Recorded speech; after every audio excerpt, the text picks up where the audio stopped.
কারোর বাড়িতে এসে পাকিস্তানের বাংলাদেশের মুসলমানকে এসে তারপরে মেরেছে? হ্যাঁ, অনেক হিন্দু মেরেছে, এটা সত্যি কথা। কারণ যুদ্ধটা তো ভারত পাকিস্তান, পাকিস্তানি বাহিনী জানতো, পাকিস্তানের সরকার জানতো যে আগরতলাতে গিয়ে শেখ মুজিব কি গ্যাঞ্জাম করে এসছে, কি ষড়যন্ত্র করে এসছে। সেই কারণে তাকে ক্ষমতায় বসতে দেওয়া হয় নাই, যে এরে দিলে তো এই তো ইন্ডিয়ার কাছে বিক্রি করে দিবে দেশ, জন্য করা হয় নাই। কিন্তু আমরা যদি স্বাধীনতার কথা বলেন, আলটিমেটলি পাকিস্তানের রাজনীতিবিদরা যে পরিমাণে করাপ্টেড, আমাদের মতোই, এই দেশ এমনি টিকতো না। পাকিস্তান এখন দেখেন এখনো ভাগ হইতে যাচ্ছে, এই দেশ টিকতো না, ইন্ডিয়াও টিকবে না, টুডে টুমোরো এটা টিকবে না, আপনারা বলে রাখলাম। তা আমরা স্বাধীন হইতেই হতো, বাট এই যে আমাদের যে গল্প সাজিয়ে দিয়ে দেওয়া হয়েছে, এই ন্যারেটিভ তো আওয়ামী লীগের ন্যারেটিভ, ইন্ডিয়ান ন্যারেটিভ। আপনি এখন এটারে করছেন স্বাধীনতার চেতনা, জাতিসঙ্গীত, জাতীয় সঙ্গীত। ওই যে ছাত্র দলের সাধারণ সম্পাদক, ওর বাপ ছিল আওয়ামী লীগের নেতা, ওর আওয়ামী লীগের নেতার ওই বাপের আওয়ামী লীগ এখন শিখাই দেয় তোমার ছেলেরে দিয়া তুমি এগুলি করবা। এই কালকে যে ছাত্র দলের ঢাকা বিশ্ববিদ্যালয়ে যেটা করেছে, এই করেছে, এই নাসিরের কারণে হয়েছে এটা, কারণ নাসিরের বাপ আওয়ামী লীগ নেতা, ও করবে না এটা। ওইটারে জাতীয় সঙ্গীতের পক্ষে কথা বলে। আমরা জাতীয় সঙ্গীত কোন পয়েন্টে আমার সাথে আসবে? জাতীয় সঙ্গীত, জাতীয় সঙ্গীত বাংলাদেশের কোন নাগরিকের না। এক, জাতীয় সঙ্গীত লেখা হয়েছিল 1905 সালে বাংলাদেশের বিরুদ্ধে, বঙ্গভঙ্গের বিরুদ্ধে করা হয়েছিল। জাতীয় সঙ্গীতের সুরটা গগন হর করার চুরি করা সুর। কোন পয়েন্টে এটা আমার জাতীয় সঙ্গীত থাকবে? আমার বল। এত আবেগী হয়ে তো লাভ নেই, এটা আবেগীয় নাচ। ওর বাপ আওয়ামী লীগ করে, এই নাসিরের বাপ আওয়ামী লীগ, খোঁজ নেন ইয়েতে যায়, এই নোয়াখালীতে যায়, ওর বাপ আওয়ামী লীগ করতো, যেই কারণে ও আজকে এটা করে, এই পক্ষে কথা বলে। তো এখন এগুলি যদি করতে আসেন ভাই, আমি আগেই যেটা বলছিলাম যে আমি দুর্নীতি এগুলো নিয়ে ভাই আমার কোনো ইন্টারেস্ট নাই, এটা করবেনি। অনেক মানুষ এসে বলতে পারে ইলিয়াস ভাই আপনি দুর্নীতির বিরুদ্ধে কিছু বলেন, চাঁদাবাজি নিয়ে কিছু বলবেন না। ভাই, যার সুযোগ নাই সে চাঁদাবাজি করে না, যার সুযোগ আছে, আমি তো দেখছি তো, একজন ম্যাডাম, নাম বললে চাকরি থাকবে না, ম্যাডাম দ্বিতীয় শেখ রেহেনা হতে যাচ্ছেন, নাম আর বললাম না, ম্যাডাম দ্বিতীয় শেখ হাসিনা হতে, শেখ রেহেনা হতে যাচ্ছেন। ম্যাডামের স্বামী নাই, এবার খুঁজে বার করেন গিয়ে যান। যা করতেছে ভাই, আমার এখন যদি নাকি আমি করতে যাই এক এক করে, যদি আমার কোনো বন্ধু থাকবে না ভাই, এত প্রেশার নিতে পারবো না, দরকার নাই। সো এই দুর্নীতি মুর্নীতি না, যারা আমারে বলতে বলেন চাঁদাবাজি টাদাবাজি নিয়ে, ভাই অনেক করেছি, আর না, ওগুলিতে যাইতে পারবো না। বাট এই যে ইন্ডিয়া আমার রক্তের মধ্যে কিন্তু লেখা ভাই, আপনি আমার আব্বা হইলেও আপনারা কিন্তু আমি ন্যাংটা করে ফেলবো। আপনি এই যে এই জাতীয় সঙ্গীতের পক্ষে কথা বলবেন, স্বাধীনতার চেতনা কথা বলে তারপরে মানুষরে ওই যুদ্ধাপরাধী ট্যাগ দেওয়ার চেষ্টা করবেন, পাশার চামড়া উড়ায় ফেলবো। দুই চোখে সরিষার মতো ফুল দেখতে থাকবেন। আপনার মতো কত বালছাল এগুলি, আপনার নেতাদের, কত বড় বড় নেতা ইলিয়াসের সাথে আইসা ভাই ভাই কিছু বলি না, বললে যদি চাঁদাবাজি নিয়ে কথা বলা শুরু করি, একটাও দাঁড়াইতে পারবেন না। সব কয়টার জিনিসপত্র এগুলি সারাদিন আসতেই থাকে ভাই, এইখানে আমার এইটা করেছে ওইটা করেছে। ক্যামেরা বসায় রাখা লাগবে না, আমার ইমেল থেকে যদি খালি উজাড় করে দেই, তাইলে পদে থাকা নেতা একটারও খুঁজে পাবেন না। সব মির্জা আব্বাস এত টাকা পয়সা, ব্যাংকের মালিক, এখনো চাঁদার টাকার ভাগ নেয় সন্ধ্যায়, তো বাদ নাই তো কেউ।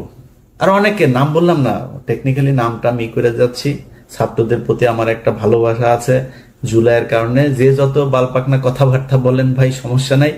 এই ছাত্রদের কারণে আজকে মানে এই যে আলহামদুলিল্লাহ বললাম যে আল্লাহ অনেক ভালো রেখেছে আগের চাইতে, এই একমাত্র এদের কারণে। সো এদের প্রতি এই সম্মানটুকু সারা জীবন দেওয়া যাও। এদের সাথে ব্যক্তিগতভাবে অনেকের সাথে সম্পর্ক থাকবে, ভালো থাকবে না, বাট এদের ওভারঅল এই জুলাই যোদ্ধাদের প্রতি এই সম্মান, এটা আপনি দিবেন না সেটা আপনার ব্যাপার, আমি দিয়েই যাব। অনেকের কথাই বলছি না, কিন্তু চাঁদাবাজি টাদাবাজি এগুলো চলেই যাচ্ছে, বাট ওই জায়গাতে আঘাত করেন না, তাইলে কিন্তু সমস্যা হয়ে যাবে।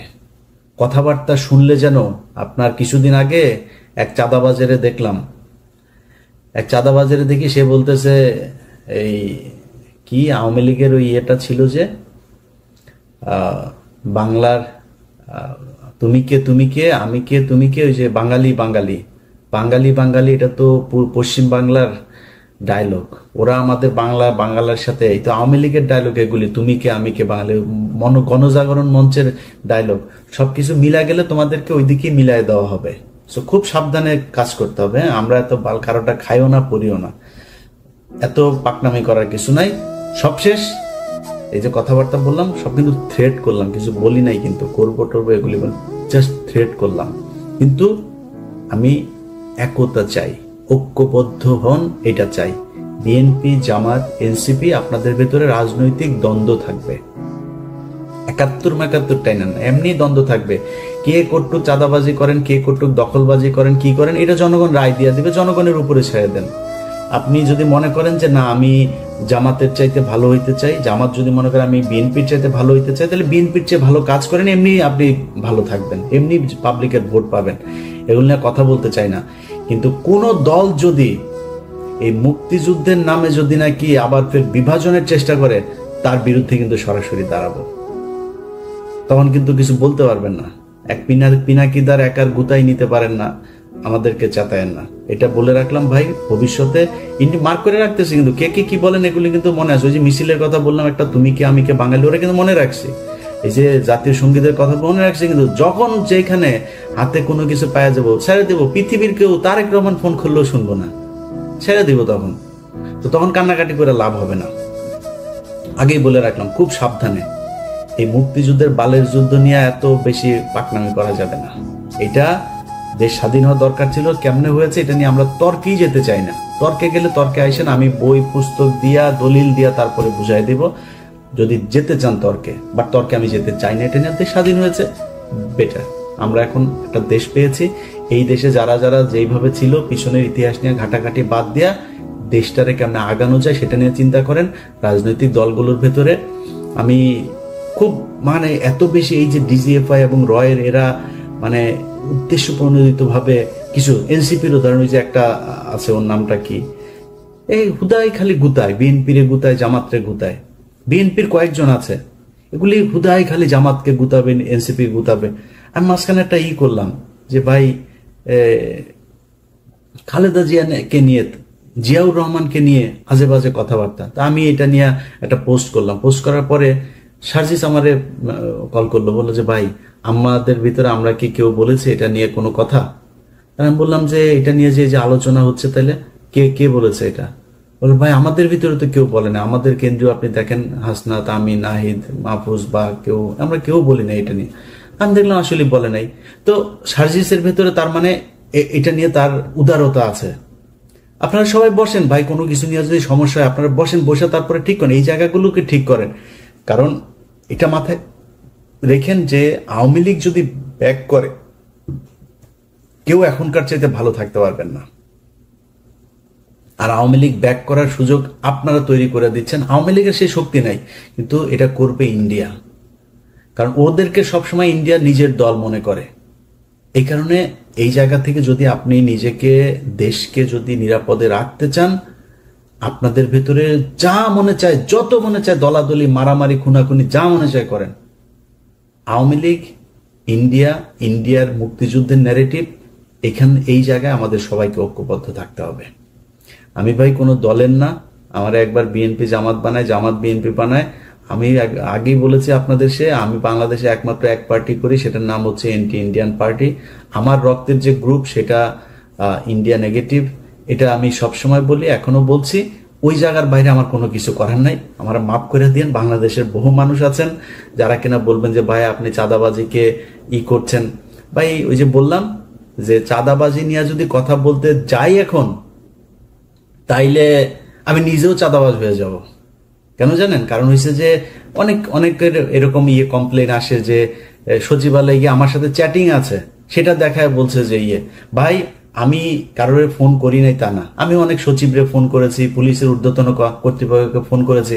ফোন করে যদি নাকি একটা গরিব মানুষের একটা ন্যায্য পাওনা, সে যদি অনেকদিন ঘুরছে একটা জিনিস নিয়ে, আমি বলতে পারি ভাই এই লোকটার এটা যদি একদম কোট আনকোট ঠিক এইভাবে যত সচিবের সাথে কথা হয়েছে, যত উপদেষ্টার সাথে কথা হয়েছে, সবার কাছে, পুলিশ অফিসার সবার কাছে আমার একটা ডায়লগ খুব কমন, ভাই যদি ন্যায্য মনে করেন তাহলে কাজটা করে দিয়েন। এই লোকটা অনেকদিন ধরে ঘুরছে, যদি ন্যায্য হয়, অন্যায্য কোনো অনৈতিক কোনো আবদার, কোনো অনুরোধ, কোনো কিছু আমার কাছ থেকে কেউ যদি পান, জাস্ট আমার ফোন রেকর্ড করে ছেড়ে দিয়েন। এখন আপনি যদি আমার নামে আপনার কেউ ভয় দেখায়, আপনি দুর্নীতি করেন, আমার ভয় দেখায় যদি কেউ আপনার কাছে টাকা পয়সা চায়, আপনি যদি দেন, আমি কি করবো? আমার কিছু করার নাই তো। যদি নাকি আমারে কেউ টাকা পয়সা দিয়ে থাকেন, আমার কোনো ভয়েস, আমার কোনো কিছুতে যদি দিয়ে থাকেন, আল্লাহর রাস্তায়, এটা আমার অনেক শত্রু আছে, যে কোনো আমার এটা দেওয়ার জন্য অনেক মানুষ বসে আছে, ওর কাছে পাঠায় দিয়েন। পাঠায় দিলে দেখবেন যে ওরা আমার এটা প্রচার করবে। আমি এটি করি না, আল্লাহ যেন ওই রাস্তায় না নেওয়ায়। বাট ওই যে বললাম যে চাঁদাবাজির পরিস্থিতিটা এমন পর্যায়ে দাঁড়িয়েছে, এটা ঠিক করতে গেলে এখানে আর কাউকে খুঁজে পাওয়া যাবে না। তো লম্বা কথা বললাম 1 বছরের মাথায়। আপনাদের সবার কাছে আবারও সবশেষ অনুরোধ থাকবে, ভাই প্লিজ ঐক্যবদ্ধ হন। ঐক্যবদ্ধ যদি না হতে পারেন, তাহলে আমাদের দেশের সামনে অনেক খারাপ পরিস্থিতি বিরাজ করবে। ধরেন যেই ভাইরা বিএনপিতে আছেন, আপনাকে নিয়ে কোনো খারাপ কোনো কিছু যদি নাকি মানুষ সমালোচনা করে, ভাই আমার চাইতে, আমি তো এখনো বহুত গালি শুনি, বহুত সমালোচনা সহ্য করি। আমারে প্রচন্ড ভালোবাসে এরকম মানুষের সংখ্যা যেমন আছে, আমাকে ঘৃণা করে এরকম মানুষের সংখ্যাও আছে।